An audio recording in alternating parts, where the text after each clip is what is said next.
many of you might only know Robert Downey Jr. from Marvel movies. In the Marvel Cinematic Universe, Downey plays billionaire Tony Stark, who doubles as the superhero Iron Man.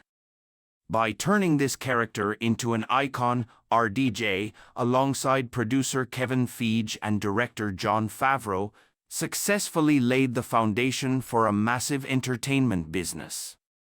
However, RDJ's peak success isn't limited to the MCU. He's been acting since childhood and has had a long career filled with challenges. So, how did RDJ rise to become the superstar he is today? Robert Downey Jr. was once the highest-paid actor in Hollywood from 2013 to 2015. His movies have grossed over $14 billion globally, a remarkable feat achieved by only a handful of actors, cementing RDJ's place as one of the most successful actors today. However, the road to success was steep, fraught with obstacles from both external pressures and his inner struggles. Who is Robert Downey? RDJ's full name is Robert John Downey Jr., born on April 4, 1965, in Manhattan, New York. His entry into the film world wasn't by chance. He comes from a filmmaking family. His father, Robert Downey Sr., was an indie filmmaker known for his offbeat works, while his mother, Elsie Ann Ford, his father's first wife, was an actress. RDJ's artistic talent, unique sense of humor, and honest storytelling have always stood out in his work. However, there were times when his darker side threatened to undo everything he had worked for. To truly understand RDJ's journey, we need to know where he came from. Before RDJ became Iron Man, he was the son of Bob Downey, the filmmaker.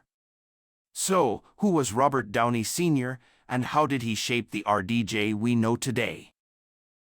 For RDJ, becoming a global film icon was unimaginable during his childhood. His father was an underground filmmaker, far removed from the glitz and structure of Hollywood. RDJ's acting debut was in one of his father's films. At just 5 years old, he appeared as an extra in Pound, 1970. While Bob Sr.'s work was recognized among filmmakers, he was nowhere near as famous as his son. Fortunately, in the documentary Sr., produced by RDJ, we get a glimpse of his father's life before he passed away in 2021. If you have time, you can watch this Netflix documentary to see just how similar father and son truly are, a clear case of the apple not falling far from the tree. RDJ's mother, Elsie, first met Bob Sr. during their Broadway theater days. The two hit it off and eventually got married. Elsie was a talented actress who could work anywhere but chose to work alongside Bob Sr. She was also a natural comedian, so it's no surprise that RDJ inherited his sense of humor from both parents. One of the first things RDJ's father passed on to him was their family name, Downey. Bob Sr.'s original last name was Elias, but to enlist in the Army underage, he used a fake birth certificate with his stepfather's last name, Downey. As a child, RDJ grew up surrounded by people working on his father's films. After releasing Chafed Elbows in 1966, Bob Sr. and Elsie entered a highly productive phase of writing and filmmaking. They were so busy that RDJ's crib was placed in the room where they reviewed daily footage from their shoots. Hearing the sounds of filmmaking, the clapboards, and conversations on set daily, RDJ felt like he was being programmed to enter the film world too.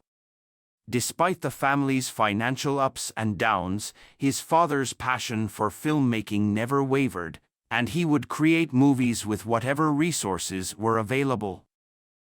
RDJ understood that his family was different and that his father was a complex figure. That's why he didn't mind being taken to watch mature films unsuitable for his age. Back then, parenting wasn't as strict as it is now. This shared love of movies remained a bond between RDJ and his father until his father's final days. RDJ's debut in Pound wasn't planned. They simply didn't have a babysitter, and the script required a child actor. So, RDJ was cast. On camera, young RDJ appeared shy, but his performance perfectly suited the role. He only had one line, but his delivery was so good they nailed it in one take. Even at a young age, RDJ showed great acting talent, as everyone immediately asked who the kid in the movie was. He seemed to instinctively understand acting without direction from his father.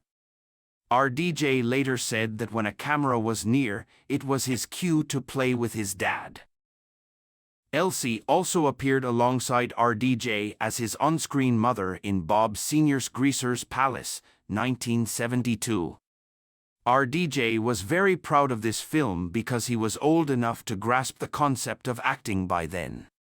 Unfortunately, it marked the last time his parents worked together harmoniously. Bob Sr. consumed a lot of illicit substances, becoming addicted to cocaine and marijuana. This addiction impacted his filmmaking process, delaying post-production by up to 2 years. Tragically, when RDJ was just 6 years old, Bob Sr. offered him marijuana, a decision that would have long-lasting negative effects on RDJ. Bob Sr.'s unstable physical and mental state eventually led to his marriage breaking apart. He and Elsie separated. Bob Sr. carried this regret for a long time, even reflecting it in his films. In Hugo Pool 1997, there's a scene where a character apologizes for leading others astray with drugs. RDJ recognized that, as a filmmaker, this was his father's way of processing his guilt. After his parents' divorce in 1978, RDJ moved to California with his father and attended school there. However, knowing his passion was acting, RDJ dropped out of Santa Monica High School and returned to New York to chase his dream. Like many actors, RDJ began his career on Broadway, appearing in plays such as American Passion. In 1985, he joined the cast of Saturday Night Live. Unfortunately, low ratings led to harsh criticism, and RDJ was labeled one of the worst SNL cast members ever. This didn't stop him, as he continued to land small roles in films like Firstborn, where he first met Sarah Jessica Parker, his future girlfriend, and John Hughes' Weird Science. RDJ was almost cast in Hughes' Pretty in Pink as Ducky but ultimately missed the role. Instead, he secured a lead role opposite Molly Ringwald in The Pickup Artist. RDJ's breakout performance came in less than zero.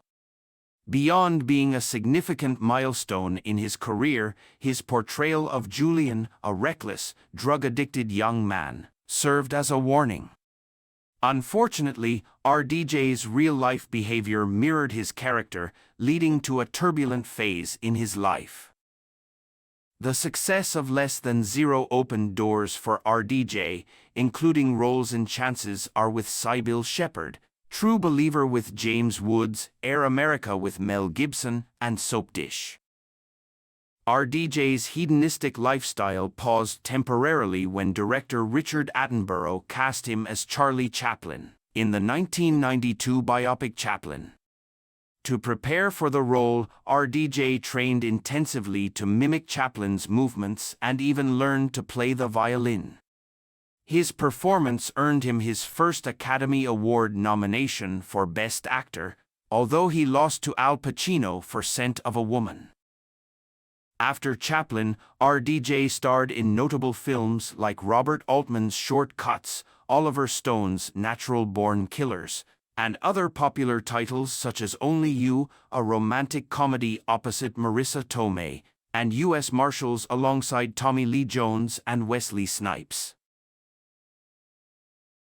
RDJ's out-of-control lifestyle during this period brought him into frequent conflict with the law. His possession of substances like cocaine, heroin, and marijuana eventually led to his arrest. In 1996, RDJ was apprehended for drug possession and carrying a firearm. He was placed on probation and ordered to undergo regular drug testing. However, in 1997, after skipping a drug test, he was sentenced to 4 months in the Los Angeles County Jail.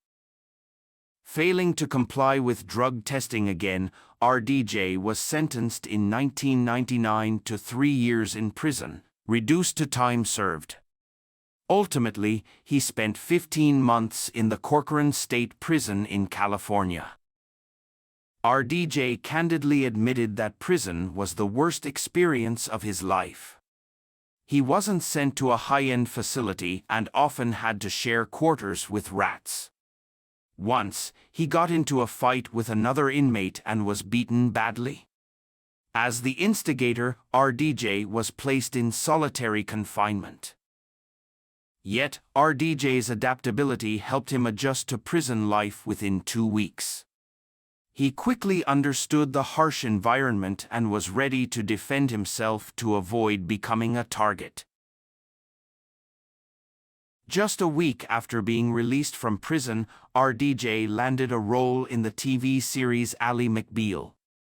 His performance earned him a Primetime Emmy nomination and won him a Golden Globe for Best Supporting Actor in a Series. However, his addiction problems weren't over yet. In 2001, after another arrest, RDJ was fired from Ally McBeal. Realizing he couldn't continue living like this, RDJ started to address his addiction. He accepted acting roles again, such as in The Singing Detective.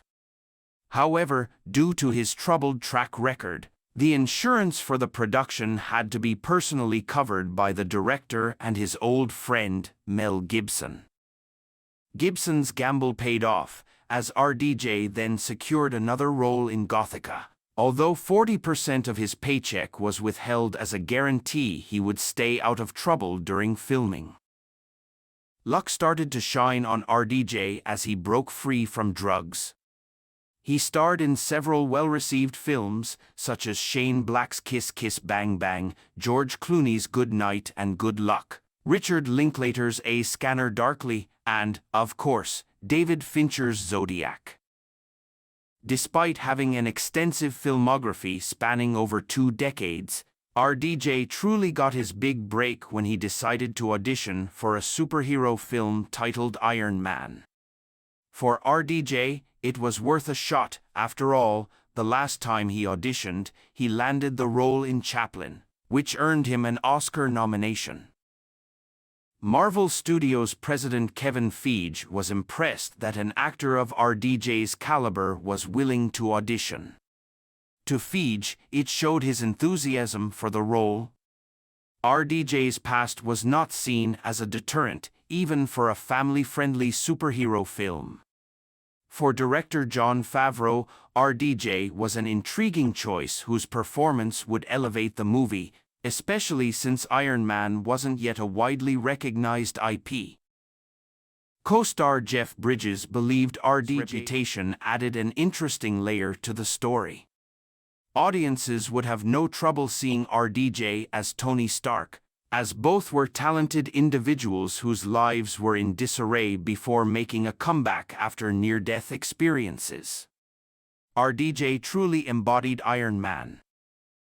Marvel Studios' $140 million gamble paid off.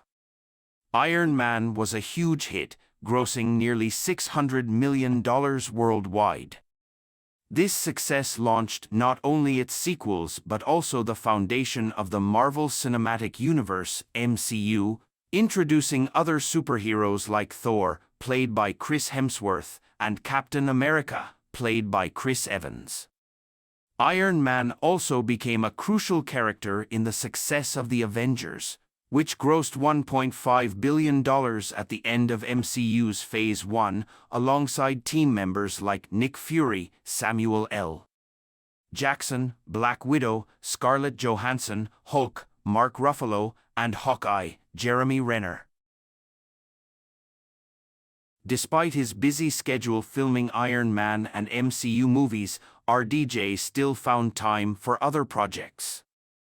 One of his more controversial roles was in Ben Stiller's Tropic Thunder, where RDJ played a white actor who wears makeup to portray a black character. While seemingly offensive, the role was actually a satire of how the film industry mishandles representation.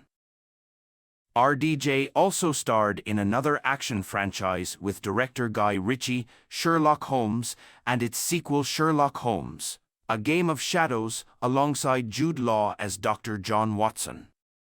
He even made a cameo in Chef, directed by Jon Favreau, who had helmed Iron Man. Other projects saw varying levels of success.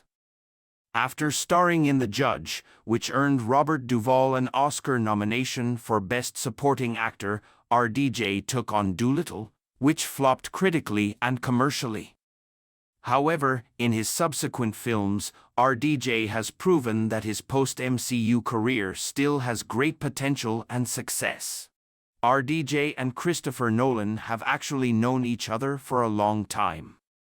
Nolan first met RDJ while casting for Batman Begins.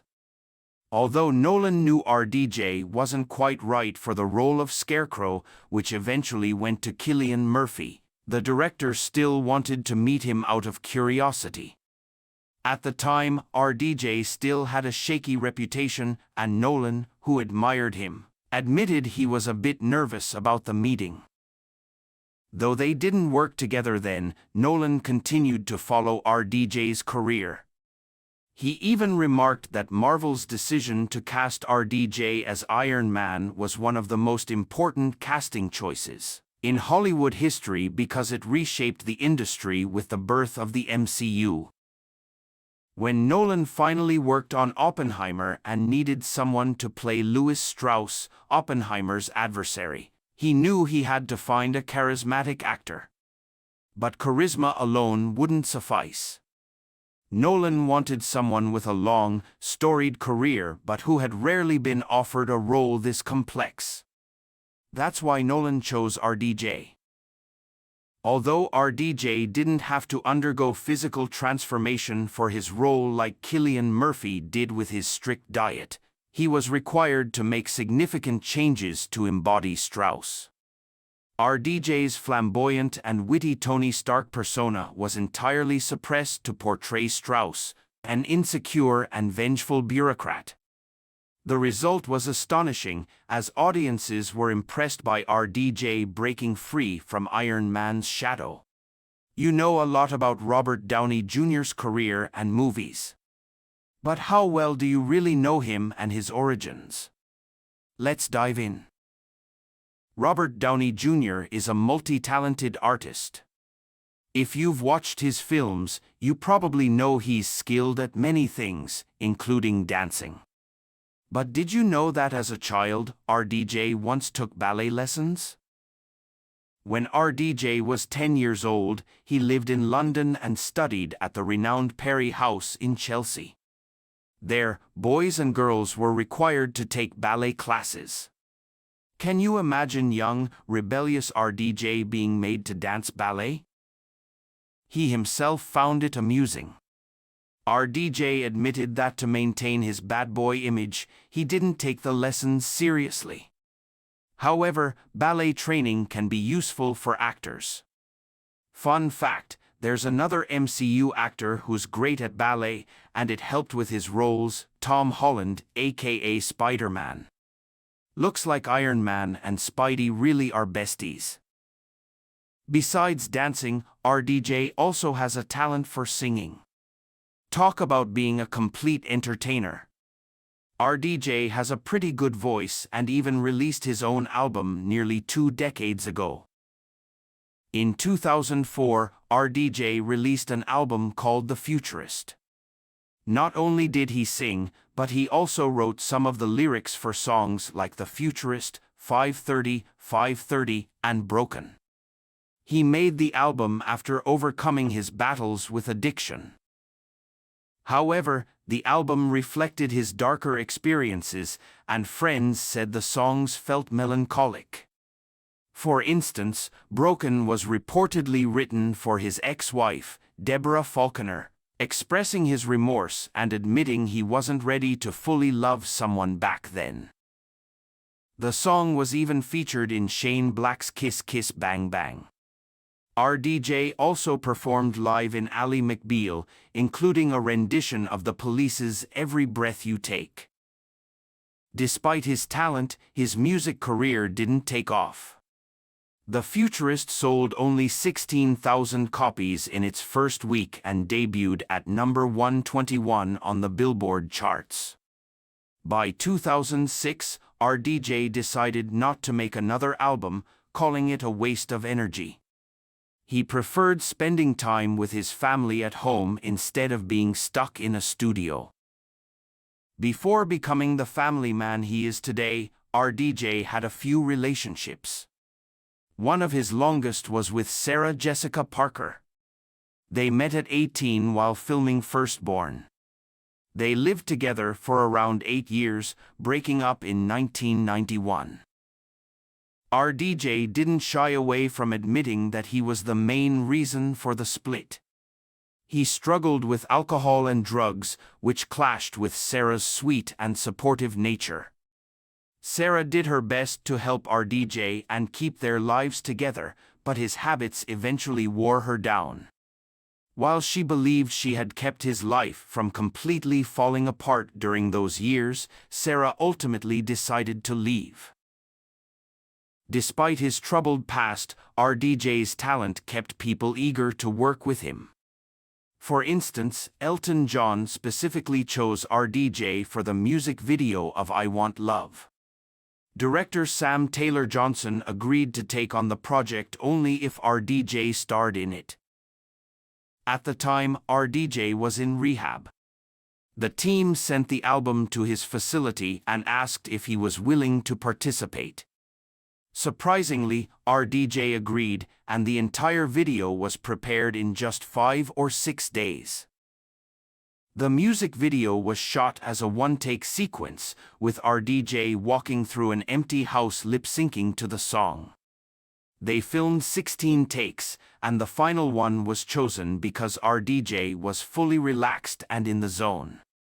The result was an iconic, deeply personal performance. Although RDJ's early career was marked by self-destructive behavior, landing the role in Richard Attenborough's biopic Chaplin inspired him to take acting more seriously and tone down his excessive lifestyle. RDJ was once part of the Brat Pack, a group of young and wildly successful actors in the 80s.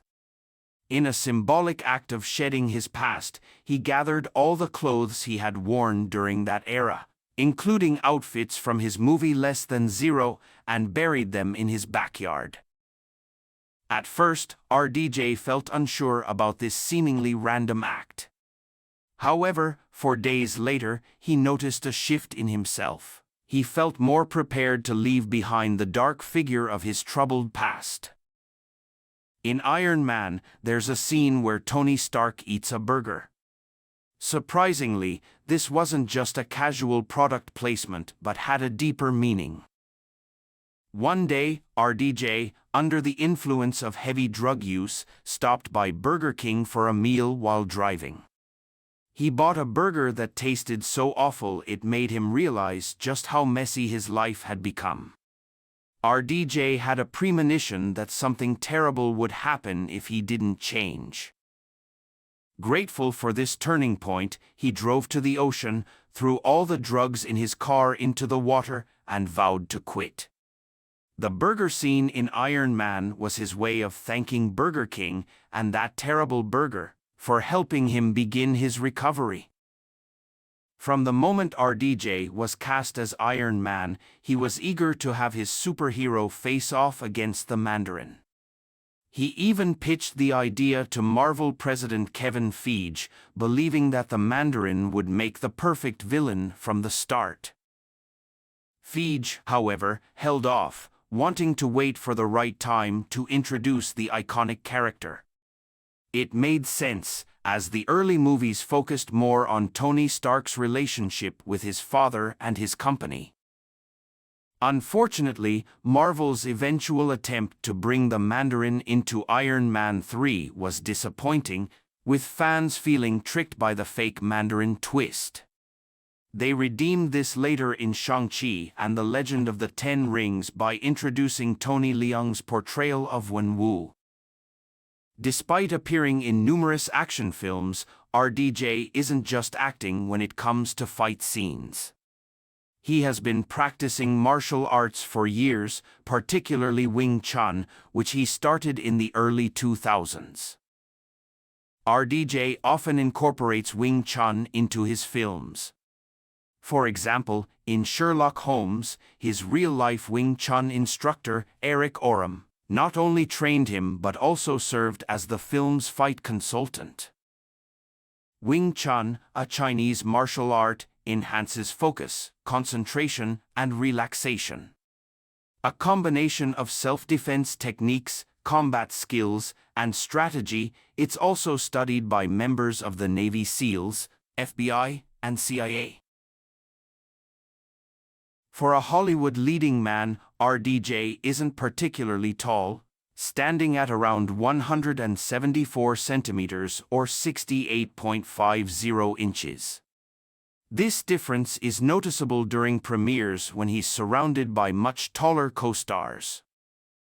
While height isn't an issue in public appearances, it can become a problem on set, especially when working alongside taller actors. With Chris Evans towering over him by 9 centimeters, 3.5 inches, or even Jude Law by 4 centimeters, 1.5 inches, RDJ sometimes struggled to match their stature. Since Sherlock Holmes, RDJ has regularly worn platform shoes to balance the height disparity. Director Guy Ritchie even insisted on it after noticing RDJ appeared significantly shorter than Jude Law in early footage. At first, RDJ had trouble walking in the elevated shoes, leading to multiple on-set mishaps. Susan Levin is the most significant figure in RDJ's transformation. Now known as Susan Downey, she is also a producer on several of RDJ's projects.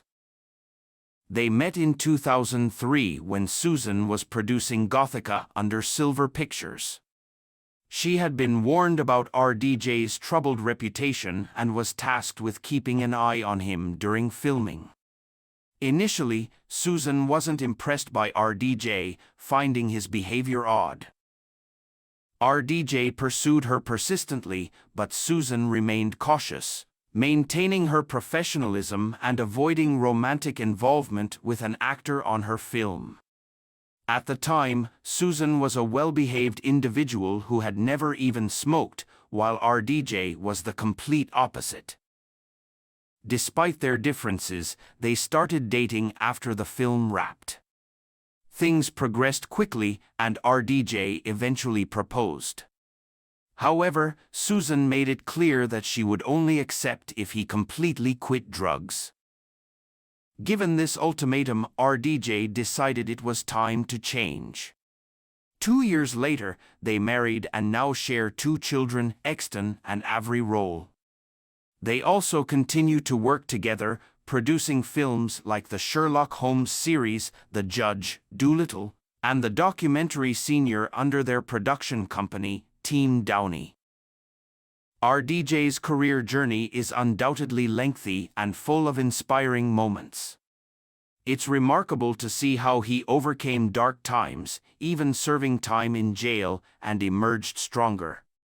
His story proves that it's never too late to change and achieve greatness.